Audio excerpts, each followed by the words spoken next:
আজ আমি শেয়ার করব তোমাদের সাথে আমার হোলি স্পেশাল লুক। ফেস ওয়াশের পর আমি ইউজ করছি জেরেমেডি 99 প্রাইসের ময়শ্চারাইজারটা, ভীষণই ভালো। ছোট থেকে বুড়ো সবাই কিন্তু এটা অ্যাপ্লাই করতে পারো। এটা আমার মায়ের কিন্তু খুবই প্রিয়। তারপর আমি অ্যাপ্লাই করছি রোজ টোনার। গরমকালে টোনার কিন্তু স্কিনের জন্য একদম বলতে পারো ভিটামিন। অনেকেই আমাকে বলো যে অঙ্কিতা মেকআপ টাইমে আমার ফেসে একদম গ্লো হয় না, তাদেরকে সাজেস্ট করবো আমি এই লাভসির ব্রাইটেনিং ক্রিমটা।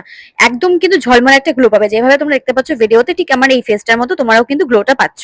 এরপর আমি চলে এলাম আমার ফেসে যত কালি ঝুলি গুলো আছে ওগুলোকে একদম হাইড করতে, যাতে দেখা না যায়। কারেক্টার প্যালেট থেকে ইউজ করে নিচ্ছি কনসিলার। প্যালেটের মধ্যে তোমরা তোমাদের স্কিন টোন অনুযায়ী শেড পেয়ে যাবে। এরপর এটাকে ভালো করে ব্লেন্ড করে নিচ্ছি, যাতে কিনা কোনো হার্শ লাইন না হয়ে থাকে। আরেকটা জিনিস তোমাদের আমি সাজেস্ট করবো যে প্রত্যেকটা স্টেপে কিন্তু ব্লেন্ডিংটা খুব ভালো করে করতে হবে। এতে কি হবে, শেষের দিকে তোমার মেকআপটা একদম ফ্ললেস থাকবে। নেক্সট স্টেপস আমি ইউজ করছি আমার ফেভারিট ফাউন্ডেশন ফরএভার 52। ভীষণ প্রিয় আমার এটা। যাদের প্রচন্ড ঘাম হয় তাদেরকে বলবো আমি এটা একবার ইউজ করে দেখো, আর অন্য কোনো ফাউন্ডেশন ইউজ করতে ইচ্ছাই করবে না। যাতে একটু বাজেটের মধ্যে চাও এটা কিন্তু নিতে পারো।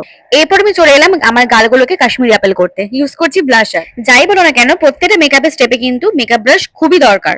রান্নার সময় যেমন চামচ, হাতা, হাতিয়ার, সেরকম মেকআপের টাইমে মেকআপ ব্রাশ হাতিয়ার। চলে এলাম পরবর্তী স্টেপে, ইউজ করছি কন্ট্যুর। কন্ট্যুর এই প্যালেটটা কিন্তু মারাত্মক ভালো। এরপর আমি করব কালারিং প্যালেট থেকে eye makeup. Holi special look করছি তাই একদম সিম্পল রাখবো, বেশি উগ্র করবো না। আশা করি দেখে তোমরা বুঝতেই পারবে। সো একটা সফট পিঙ্ক শেড আমি ইউজ করে নিয়েছি ক্রিজ লাইনে। আন্ডার কভার করে অ্যাপ্লাই করার পর একদম মিডল পোর্শনে একটা শিমারি পিঙ্ক শেড ইউজ করছি। তোমরা কোশ্চেন করতেই পারো তুমি যে ভিডিওতে ব্রাশগুলো অ্যাপ্লাই করছো সেগুলো হবে কিনা। অবশ্যই পেয়ে যাবে তোমরা অ্যাভেলেবেল।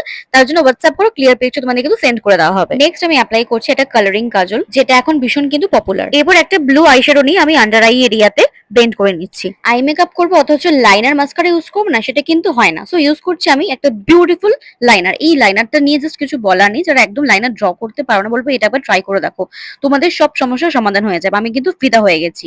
লাইন ড্র করতে ভীষণ ইজি। এরপর ইউজ করছি মাস্কারা। মাস্কারাটা সেম, জাস্ট মানে ফাটাফাটি। তোমরা যেটা মাস্কারা বলবো ইউজ করো না, রিস্ক পাও যে একটা ভালো মাস্কারার জন্য।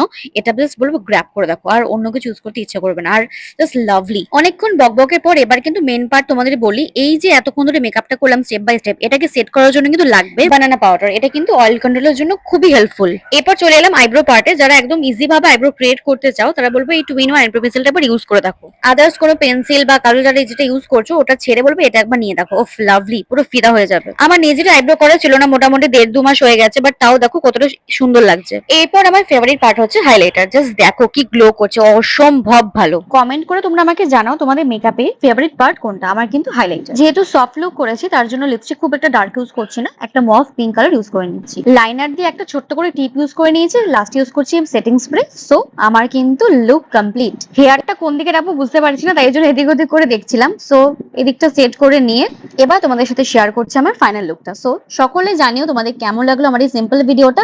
ভালো লাগলে লাইক, কমেন্ট এন্ড শেয়ার করে দিও, আর ফলো রাখো এরকম একটা ভিডিওর জন্য অঙ্কিতা ফ্যাশন পেজকে। টাটা।